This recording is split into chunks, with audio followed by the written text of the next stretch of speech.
Hey guys, how's it going? I hope you're having a wonderful week. Like always, today I am continuing with my David Bowie discography journey, and we have made it to his third studio album from 1970 called The Man Who Sold the World. Now, there are 9 tracks on the album. I don't recall hearing any of these songs before, and the album is 41 minutes. I really don't have anything else to say right now, so we're just gonna jump right into the album with track number 1, The Width of a Circle.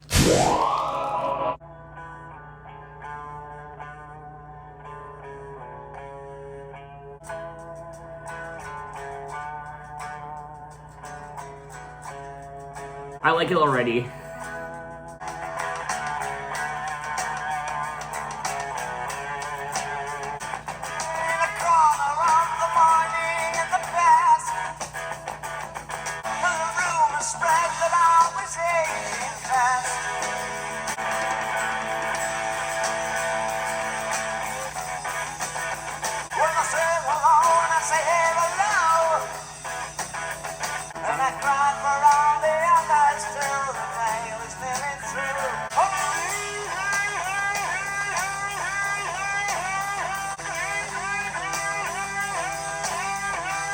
Oh my god.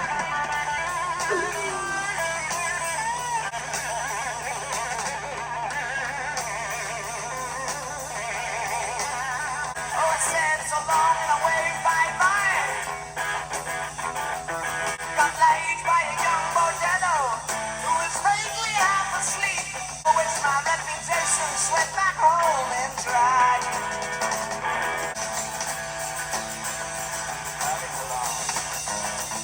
Oh my god, this is my favorite part.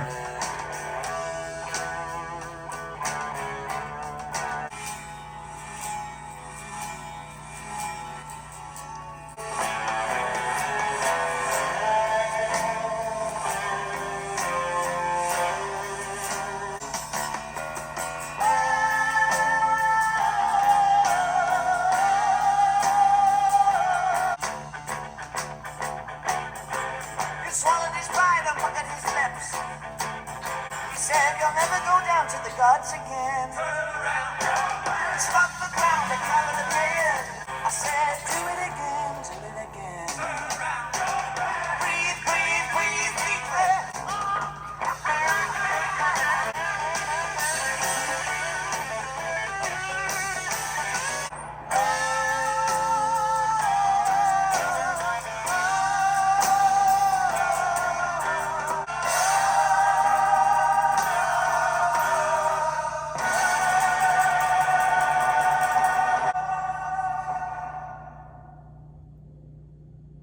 Oh my god. Speechless.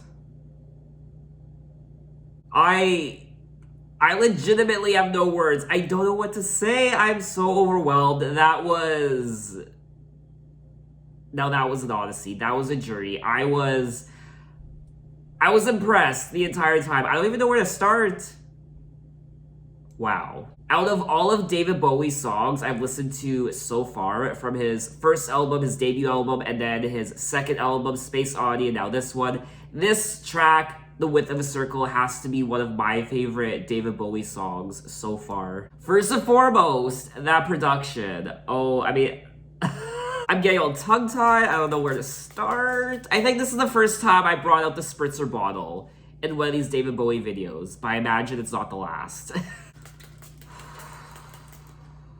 The production was just mind-blowing. It was sexy, it was orgasmic, it was eargasmic, every gasmic word you can think of, I have no idea, but it was ear candy. Overall, I think, at least for me, the guitar was the highlight. The strumming and, I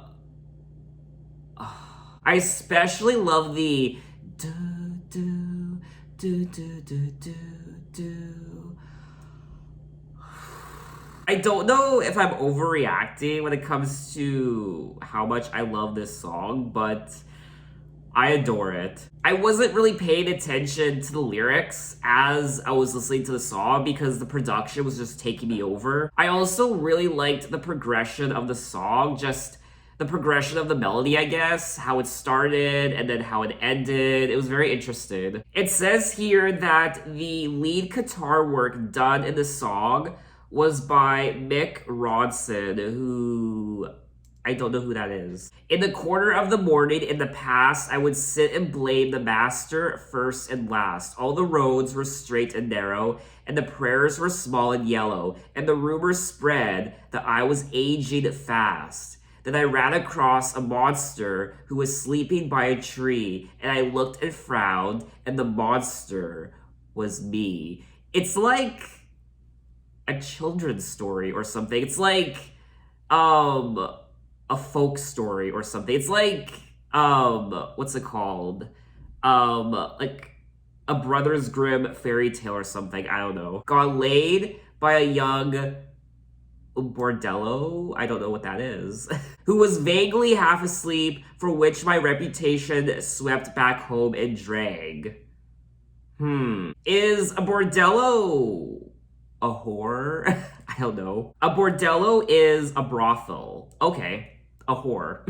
He swallowed his pride and puckered his lips and showed me the leather belt around his hips. My knees were shaking, my cheeks aflame. He said, "You'll never go down to the gods again." So perhaps he was being beaten by someone, by, I don't know, his father or some older gentleman for going down to the brothel. The music takes on a heavy R&B quality in the second half, where the narrator enjoys a sexual encounter with God, the devil, or some other supernatural being, according to different interpretations, in the depths of hell.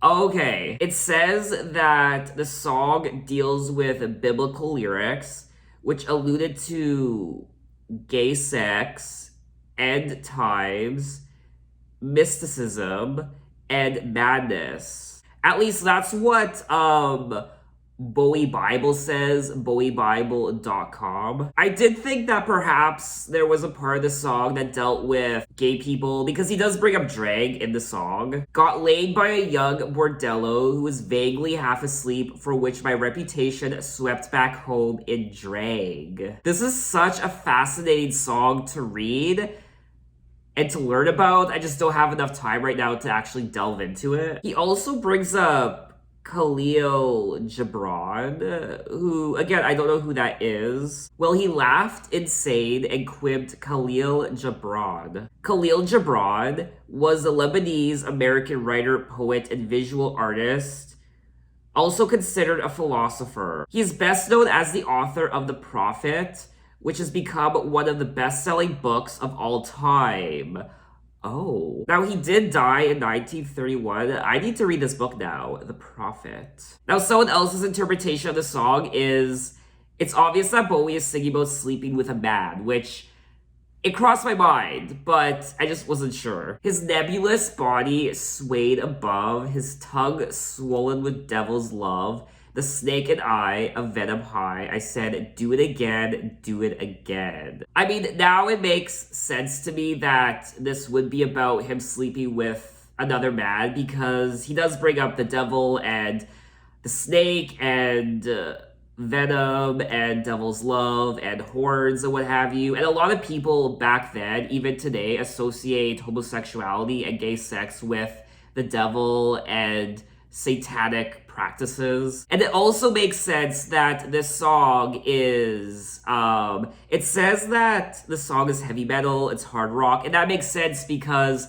a lot of people back then did associate heavy metal rock music with the devil and satanic worship. Someone else said that they think the song is about a youth that doesn't want to age. When he sees the monster and refers to it as himself, it could be an angel version of him. So after seeing what he'd be like in a few years, he decides to live life to its fullest, as in drugs, sex, and alcohol. But these things make his mind so hazy that he gets laid by a young bordello, and he doesn't realize the wrong of what he's doing. The bordello then reveals himself to be a demon and sends the youth to hell, where the devil then commits sexual acts on him. His nebulous body swayed above his tongue, swollen with devil's love. And although the youth feels the pleasure of it, his life has become evil and sinful. This song becomes so much more fascinating the more I read about it. The song is about realizing your sexuality, and God is a metaphor for society and their expectations. It's interesting also how he brings up homosexuality in this song, because in the album artwork of this album, now I know that this is a revised album artwork, it's not the original album artwork. From what I read, he wasn't satisfied with the original artwork, which was it was a cartoon of, I don't know, a cowboy in front of an insane asylum, and apparently David wasn't satisfied with that cartoon, so he redid the album artwork with him in the floral dress. And it's interesting how he just brings up homosexuality in this song and drag, and he's wearing a dress in the album artwork. I definitely feel like I spent way too much time on this song, but I just find it so fascinating. And lyrically and production-wise, this does have to be one of my favorite David Bowie songs so far. So let's move on to track number 2, All the Mad Men. Day after day, they send my friends away to the far side of town, where the thin men stalk the streets. Day after day, they tell me I can go. So I tell them that I can fly, I will scream, I will break my arm. But all the madmen that perish with the sad men roaming free.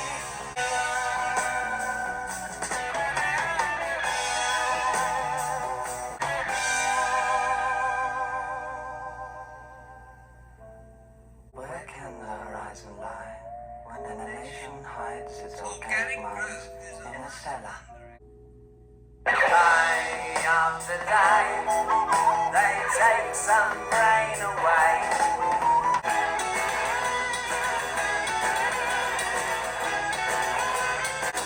Here I stand, foot in hand, talking to my wall. My libido spit on me, give me some good old lobotomy.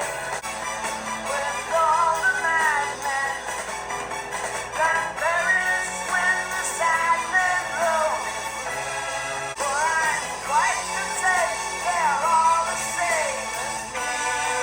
Oh, I'm sad. Same, same, same. Oh, I'm sad. Okay, that was track number 2, All the Mad Men, and this was another wonderful song that was eargasmic. It really was. It was ear candy, and the production, I'm in love with the production on this album, and we're only 2 tracks in. I don't know, I have a feeling I'm gonna end up liking this album more than Space Oddity. It's just the production. I can't help myself. I don't care at this point. I just love it so much. I also enjoyed the flute, which I did hear in the very beginning of the track. This is one of those songs where it feels wrong to be sober when I listen to it. Day after day, they send my friends away to mansions cold and gray to the far side of town, where the thin men stalk the streets while the sane stay underground. I tell them that I can fly, I will scream, I will break my arm, I will do me harm. Here I stand, foot in hand, talking to my wall. I'm not quite right at all, am I? And then he goes on to say, "'Cause I'd rather stay here with all the madmen than perish with the sad men roaming free. I'd rather play here with all the madmen, for I'm quite content. They're all as sane as me." So I do feel like this song is pretty self-explanatory. They are sending his friends away to the insane asylums, perhaps, and they send him to the insane asylum, and he feels more comfortable with all the crazy madmen in these asylums, he feels like he's at home. He feels like he's with the people he belongs with. Whereas the people out there in the real world, the sane people, he can't relate to them. And he doesn't want to be with them. And he almost pities them. Because I'd rather stay here with all the madmen than perish with the sad men roaming free. So he'd rather play with the crazies than play with the normies. And this kind of also ties in with track number 1, The Width of a Circle, where he is essentially breaking down society's norms back then. He's touching on homosexuality, which I imagine, I mean, this was the 1970s, so I don't know what homosexuality was like in the 60s and 70s. Obviously, it's nowhere near as accepted as it is now, but he's just touching on being an outcast and not fitting into the mold of a normal person back then, with homosexuality and using the devil as a metaphor for it, perhaps. Now, this song, not wanting to be with normal people, wanting to be with the outcasts and the strange people of the world. It says here that the song is one of many tracks on the album about insanity, and it has been described as depicting a world so bereft of reason that the last sane men are the ones in the asylums. Someone also mentioned that his brother was omitted into an insane asylum. Bowie's family on his mother's side was riddled with mental illness. It says that his older half-brother, Terry Burns, was eventually diagnosed with paranoid schizophrenia. And in 1966, while Bowie and Burns were walking to a Cream concert, Burns fell to the street and screamed, claiming he saw flames rising up from the cracks in the pavement. Oh, so I guess because of his family's history, Bowie believed that he would probably go mad as well. The prospect of going mad naturally terrified David and would lie behind much of his work in the 70s. I feel like this song could also be used as a reference to creative people. Now, there are many, many, many eccentric creative people out there who are seen as crazy. They're creative geniuses, but they're absolutely bonkers and mad. I think one person that comes to mind is Leonardo da Vinci. I think I remember reading somewhere that, or no, it wasn't Leonardo da Vinci. It was, oh, what's his name? He was another really famous artist, painter. Oh, what's his name? He did a collaboration with Disney. What's his name? Did he do The Melting Clocks? Oh my god, what's his name? Salvador Dali, yes. Now, I remember reading about him just a little bit, and apparently he was a very, very, very strange individual. Isn't there a saying that the most genius and creative people in the world are also a tad insane? I mean, I think that's what they also said about Steve Jobs, that he was such a genius, he was so creative, but he was also fucking crazy sometimes.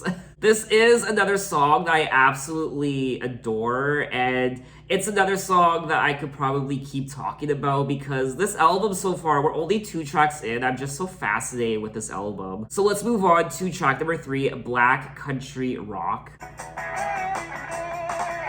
up, something, rest off, yeah. Black country rock.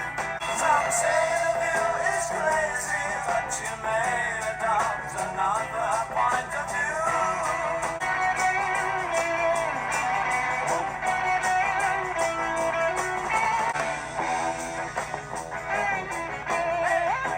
Pack up, something, rest off, yeah. Black country rock. Never know, you might find it here. Black country rock. You can leave my friends and me away from the dew.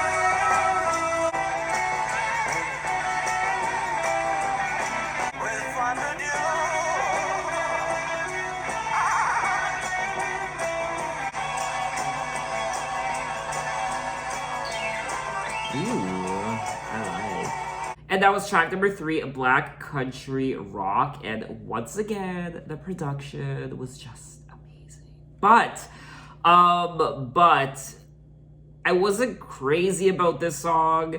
I wasn't insane about this song. It's probably my least favorite song so far on the album. I didn't really care for the melody or the lyrics. It didn't really grab me, but I still enjoyed it. Pack a pack horse up and rest up here on Black Country Rock. You never know, you might find it here, oh Black Country Rock.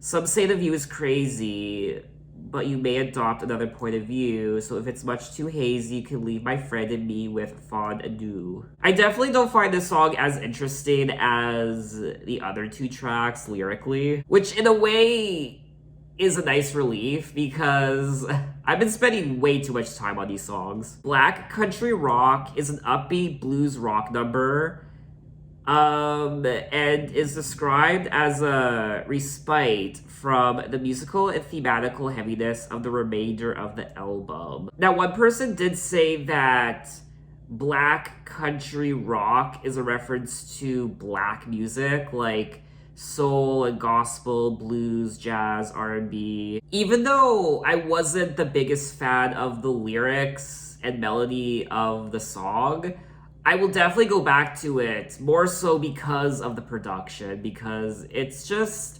amazing to listen to. I just love the rock on this album. So let's move on to track number 4, After All.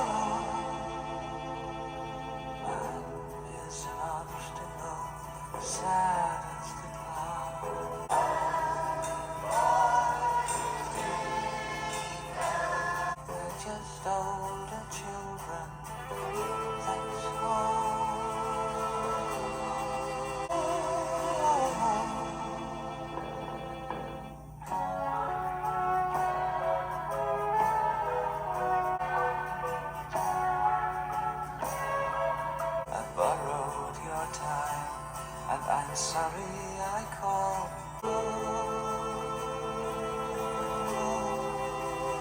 After all, live till your rebirth and do what you will.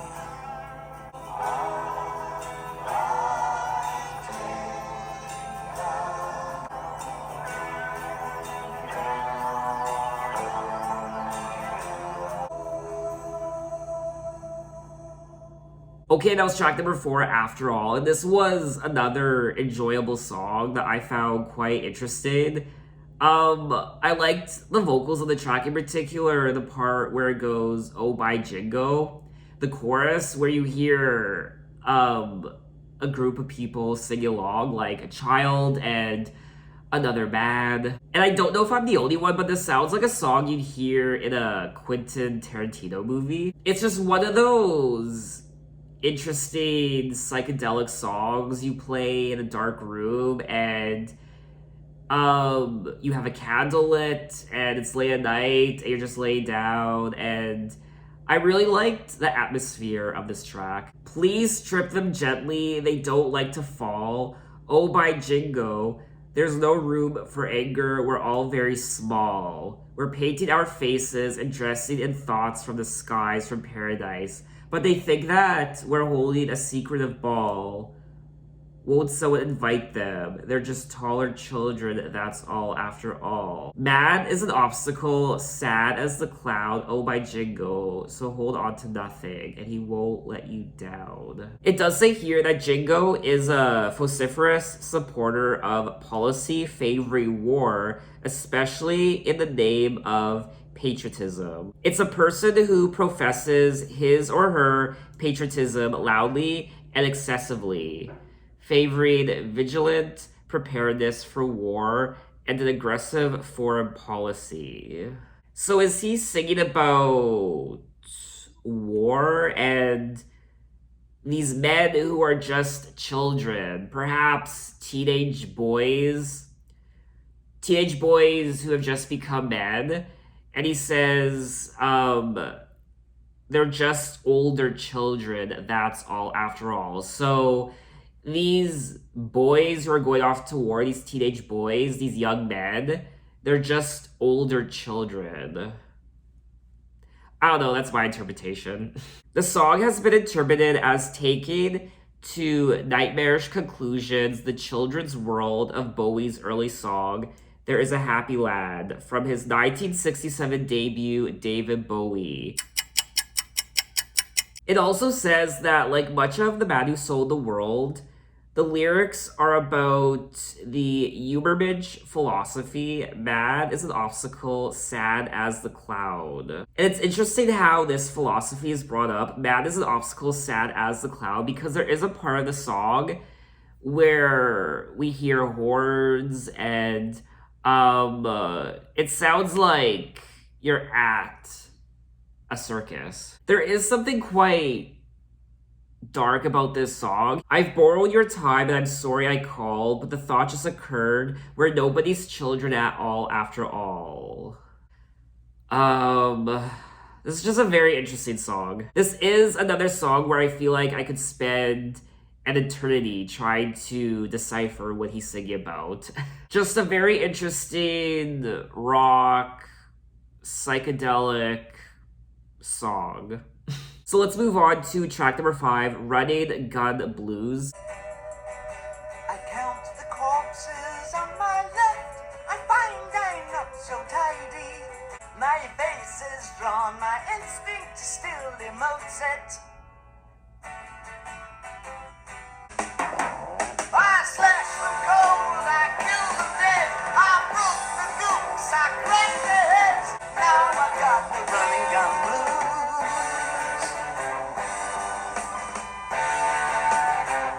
But I'll slip out again tonight, 'cause they haven't taken back my rifle. I promote oblivion. I'll slash them cold, I'll kill them dead. I'll break the boots, I'll crack their heads.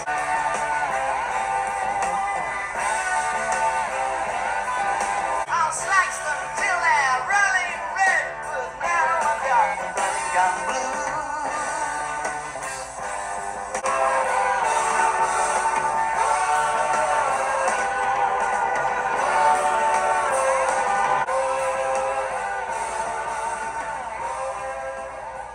And that was track number 5, Running Gun Blues.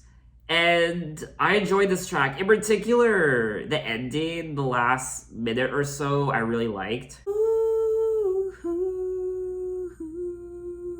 I count the corpses on my left. I find I'm not so tidy, so I better get away. Better make it today. I've cut 23 down since Friday, but I can't control it. My face is drawn. My instinct still emotes it. I slashed them cold. I killed them dead. I broke the gooks. I cracked their heads. I'll bomb them out from under the beds, but now I've got the running gun blues. And then he goes on to say, it seems the peacefuls stopped the war, left generals squashed and stifled, but I'll slip out again tonight because they haven't taken back my rifle.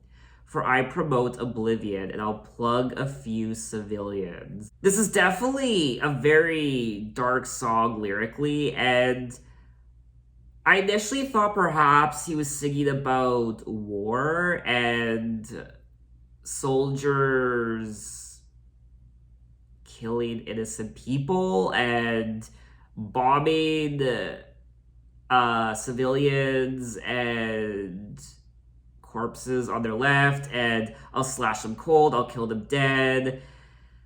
So I thought it was about war, but then I was thinking, well, maybe it's just about gun control and just an everyday person going out and killing people, civilians, with their gun. Cold blood murder, so I don't really know the exact meaning of the song. It does say here that the song is a commentary on the Vietnam War, and satirizes the gung-ho mentality of many soldiers and cheerleaders for conflict.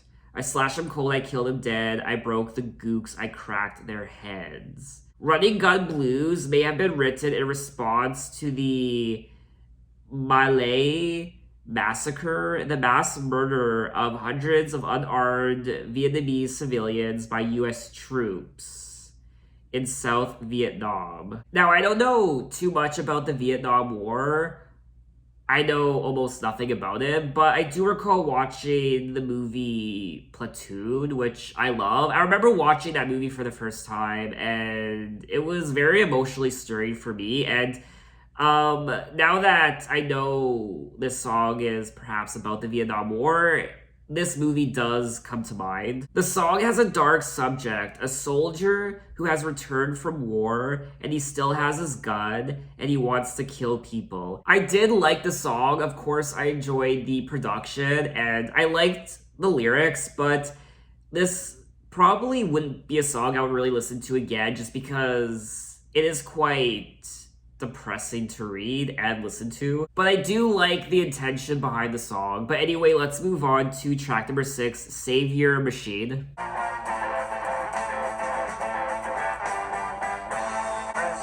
Joe once had a dream. The world held his hand. Logic stopped war, gave them food. How they adored till it cried in its boredom. Please don't believe in life is too easy. Please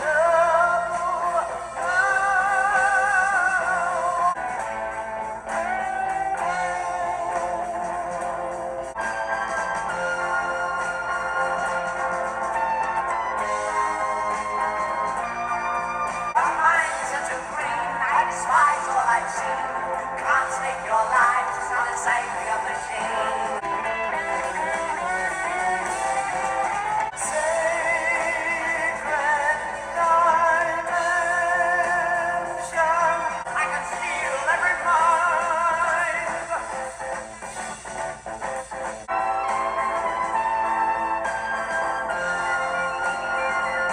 Your minds are too green. I despise all I've seen.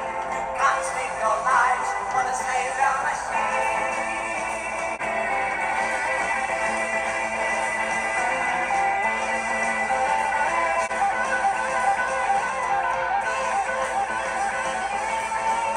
And that was track number 6, Saviour Machine. And initially, I didn't really know what to make of this track. I couldn't really get into it. But then towards the end, the last minute or so, I came to really appreciate the track. And I like it now. I liked the production of the entire song, but the last minute or so was my favorite part. This definitely isn't one of my favorite tracks on the album. It's not really one of the songs I'll go back to all the time, but I did like his vocals on this track in particular. President Joe once had a dream. The world held his hand and gave their pledge, so he told them his scheme for a savior machine. They called it the prayer. Its answer was law. Its logic stopped war, gave them food. How they adored till it cried in its boredom. Please don't believe in me. Please disagree with me. Life is too easy.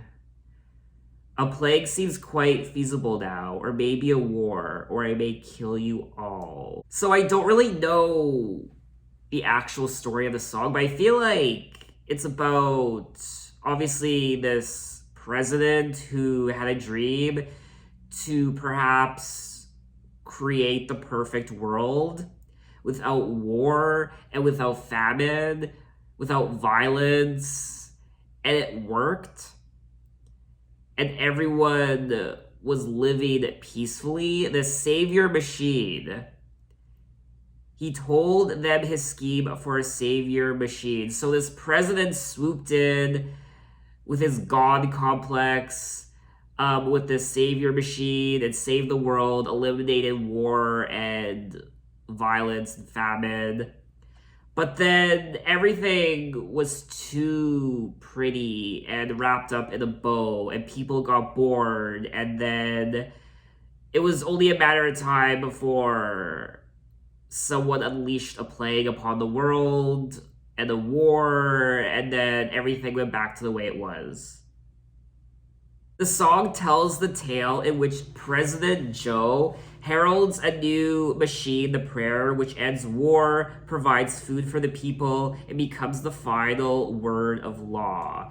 The situation unravels, however, when the prayer becomes bored, threatens to introduce a plague or war, and demands that the people take control of their own lives and renounce their faith that a machine can solve their problems.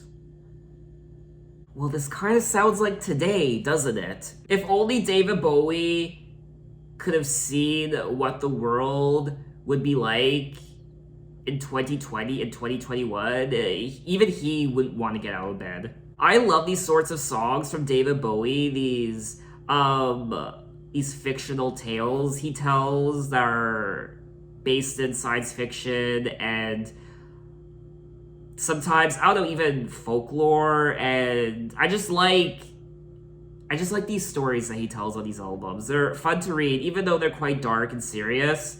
I still really enjoy them. So let's move on to track number 7, She Shook Me Cold.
That guitar solo, no!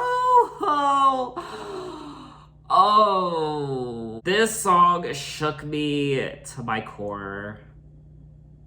I'm sorry, but that guitar solo was... It was fire. It was... I have no words. Now, I don't know if I'm overreacting. I might be, honestly, at this point, but I don't care. This has to be one of my favorite tracks on the album. I love it. Even though the lyrics are quite... questionable, I don't know. I grabbed her golden hair and threw her to the ground. Father, she caved my head. Oh Lord, the things she said. My God, she should be told I was very smart. Broke the gentle hearts of many young virgins. And she took my head and smashed it up. Kept my young blood rising. Crushed me mercilessly. Kept me going round. So she don't know I crave her so. I don't know, this could be about, just violence, obviously, or domestic violence, or it could just be about sex. It could be about rough sex for all I know. I don't know. Just smashing his head in, and then she took my head and smashed it up, kept my young blood rising. I don't know, it could be a metaphor for rough sex, or it just point blank is about this girl smashing him up. I was very smart, broke the gentle hearts of many young virgins. So I really want to know the true meaning of this song. I need to know. I desperately need to know. And it says here that the lyrics are from the perspective of a man recounting a sexual encounter with a woman with frequent references to oral sex. Oh, yes, I get it now. She sucked my doormat Will. Was that the reference to oral sex? Or, wait. Then she took my head and smashed it up. Is his head like the head of his penis? Oh my god, what is happening in this video? Okay, it's about oral sex apparently, which it crossed my mind. I won't lie. I didn't want to bring it up. I didn't want to embarrass myself. Is this song about... I was getting the impression it was about sex. I just wasn't sure because it's David Bowie. I have no idea. Then she took my head and smashed it up, kept my young blood rising. Okay. The working title of the track was Suck. Well, that would have helped a lot. I think I'm becoming a little obsessed with heavy metal music now. I mean, the production on this album is just... it's doing something to me. I love rock music. I love classic rock music. I haven't listened to many heavy metal albums in my lifetime, but I'm jamming. I really am. Bowie's protagonist meets a female atop a hill at night. She performs oral sex and blew my brain before he throws her down and enters her. I really enjoyed this song. I had a great time listening to it. So let's move on to track number 8, The Man Who Sold the World. We passed upon the stair. I spoke into his eyes. I thought you died alone. I know, not me. I never lost control. With the man who sold the world. I love this part. I laughed and shook his hand. At all the millions here, we must have died alone. Who knows? Not me. We never lost control.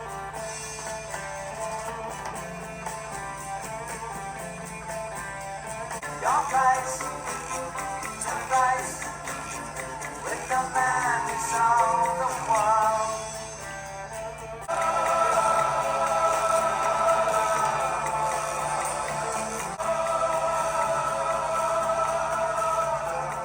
Do.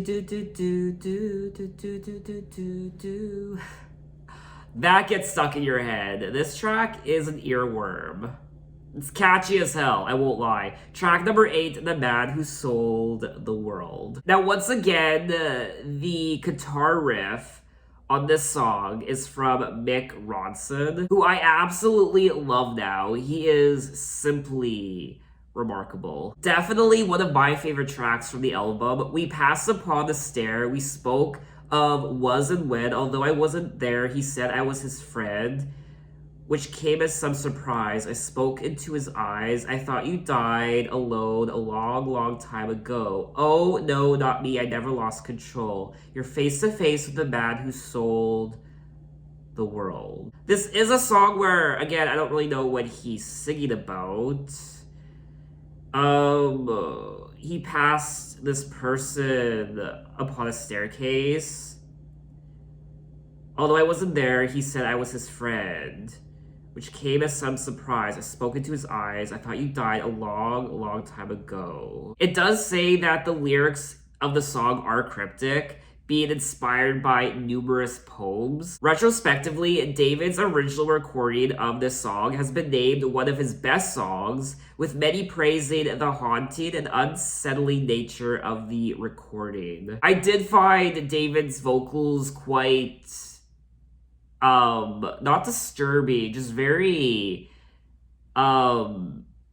I don't know, just bizarre, I guess, at the end of the song, the last minute or so. When talking about the song, David said, I guess I wrote it because there was a part of myself that I was looking for. That song for me always, exemplified kind of how you feel when you're young, when you know there's a piece of yourself that you haven't really put together yet. You have this great searching, this great need to find out who you really are. One analyst did say that the title partly reflects an element of self-disgust Bowie has over the thought of losing control and selling his private life via profoundly personal music. Bowie encounters the title character, but it is not clear just what the phrase means or exactly who this man is. The main thing that the song does is to paint the title character as another example of the societal outcasts who populate the album. I will say this album is quite dark compared to his prior two albums. There is a lot of social commentary on this album, which he has touched on before in his other two albums, but there's also something just quite dark and macabre about this album. So we have come to the end of the album, track number 9, The Supermen.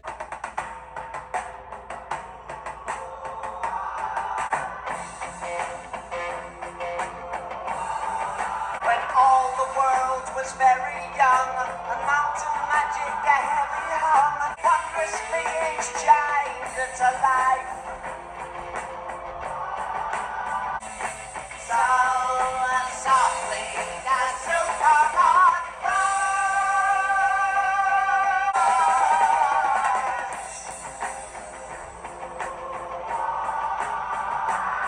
Colossal strength, the grasp of fate, where sad-eyed mermen tossed in slumbers, just the eyes that turn to mold. Are out of sad eyes. The supermon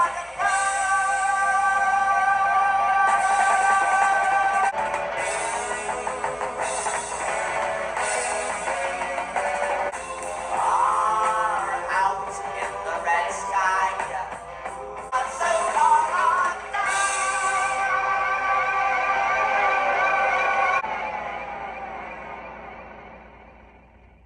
And that was the final track of the album, track number 9, is Superman, and definitely a very bizarre song. Vocally as well, some of the things he was doing with his voice was quite interesting. When all the world was very young and mountain magic heavy hug, the Supermen would walk in file, guardians of a loveless isle, and gloomy browed with super fear, their tragic endless lives could heave nor sigh. And then he goes on to say, no death for the perfect men, life rolls into one for them.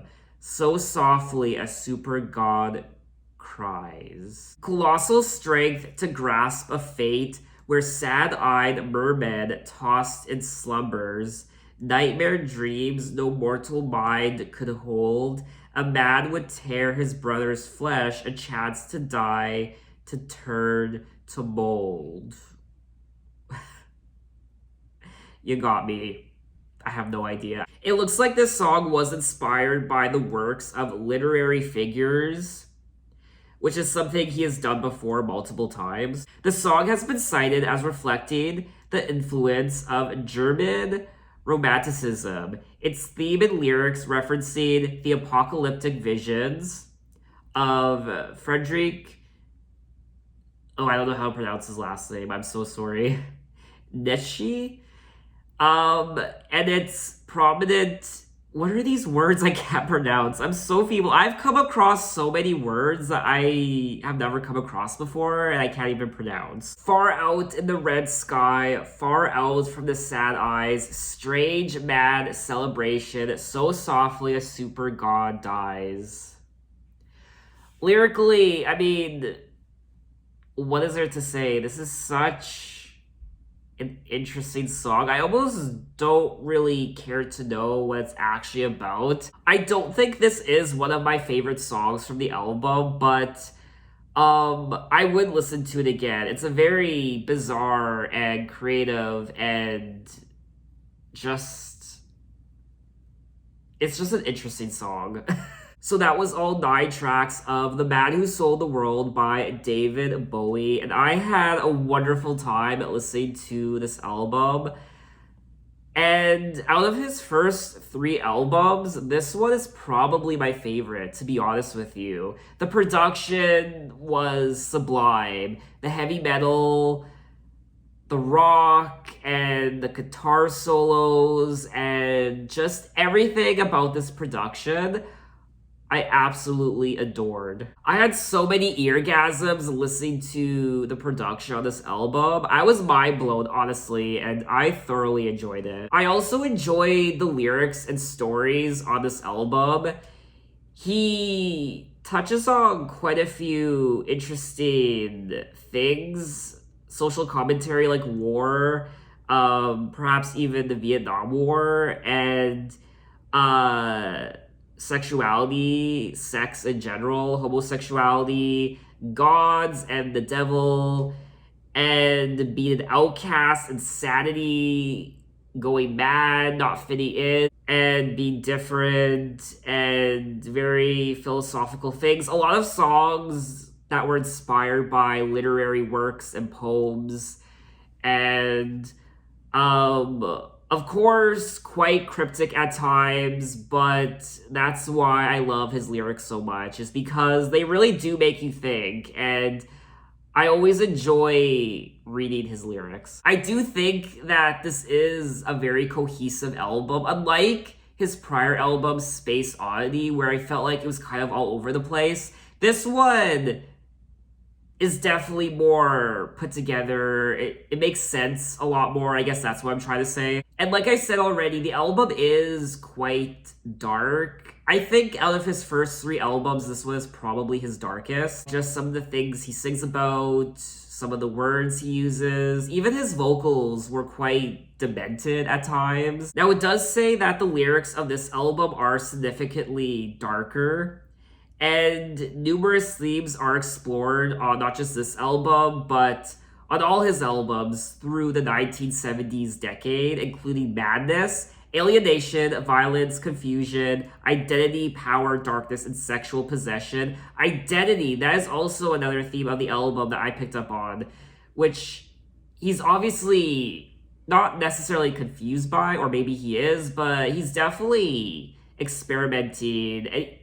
That's just one of the themes of his first 3 albums I picked up on. He just seems to be experimenting and just doing things that feel good in the moment. And he's just, I don't know, I feel like he's just coming into his own in these first 3 albums. So I think that's all I wanted to say on the album. I thoroughly enjoyed myself, and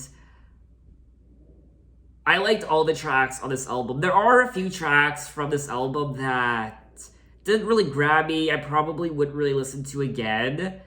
Particularly in the middle part of the album. I liked the beginning of the album, I liked the end, but the middle I liked, but it wasn't my favorite part of the album. And I don't know about you, but whenever I listen to a David Bowie album, it always feels wrong to be sober when I listen to his music. I said that already, but I'm gonna touch on it again because there's something very psychedelic and otherworldly about his music that I feel like I need to be high or drunk or whatever to listen to it. So I think that's all I wanted to say on the album. I feel like I want to say more about it. I feel like there's more I could say and I want to say, but I can't think right now. I'm just overwhelmed at the moment, and I think I'm just gonna leave it there. Now, people have considered The Man Who Sold the World to be the start of David's classic period. So I am very much excited to check out the rest of his albums from the 70s. I can only imagine where he's gonna go from here. I mean, I'm so excited. You have no idea. Or maybe you do. I don't know. I want to listen to his other albums right now, but I'm gonna savor each and every one of his albums, and I'm not gonna get into his next album right away, which will be Hunky Dory from 1971, which is celebrating its 50th anniversary this year. Now, from my understanding, Hunky Dory is one of his best albums ever, if not his best album. I mean, people go crazy over this album. It is regarded one of the best albums of all time, so... And I think I forgot to ask you, what did you think of the album, The Man Who Sold the World? What are your impressions? Maybe you didn't like it as much as me. Tell me why. Maybe you love it. Maybe it's your favorite David Bowie album. What did you think of the production and the stories and the lyrics and his voice? But anyway, thanks for watching, guys. You can find me on Instagram, you can find me on Twitter, you can message me, you can say, hey, how are you? And I will see you next time. Take care.